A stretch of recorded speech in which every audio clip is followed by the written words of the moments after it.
Time to make a legal U-turn. You've reached Talking with Dr. Terry, 180 Seconds to a Better You. Message number 165. I'm Dr. Terry Wurzbacher. Why should we continue to let people aggravate or annoy us? It doesn't affect the other person, just us.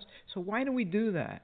People say, oh, but I just can't stand it when Johnny does X, Y, or Z. It's so irritating. What would your response be if I said, I understand that, but where does it get you? Do you think it bothers Johnny? Okay, so you're probably wondering where I'm going with this. You're thinking, oh no, here's another lecture.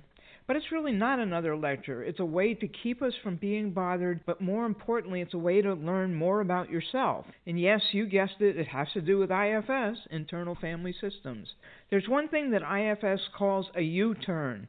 Instead of continuing to be frustrated by or with someone or some action, you simply turn inside and ask, what is this bringing up inside of me? Why is this bothering me? Where do I think it's coming from? Remember that what bothers you may not bother anyone else, so it's important for each of us to examine why we have these responses. It's a matter of shifting your focus inward. After all, that's the one place where you can do something. Once you have a clue as to why you're responding in a certain way, you have a better chance of having a different response. I have a very good friend from high school, and she and I Zoom every week. One week I noticed her looking down from the computer, and I assumed she was looking at her phone.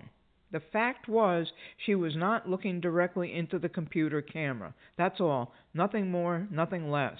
However, my response was much more detailed. I was sure she was bored and wanted to get off the call. I just knew something was more important than talking with me. And also, what's she hiding? I'm sure you're realizing now how screwed up I was as a child.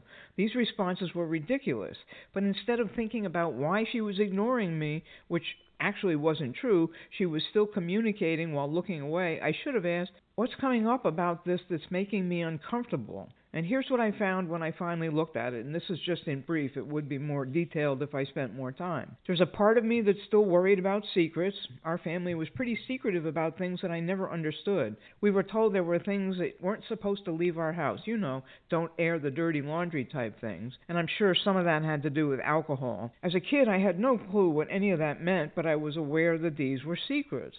Another part that surfaced was that really young part that so needs attention.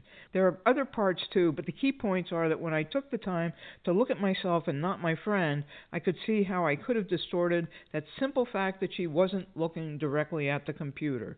I was able to reassure these parts that things are so different from when we were young. After all, we didn't even have computers then. So try making that U-turn the next time you're upset with someone or about something. Most of all, have a diamond day.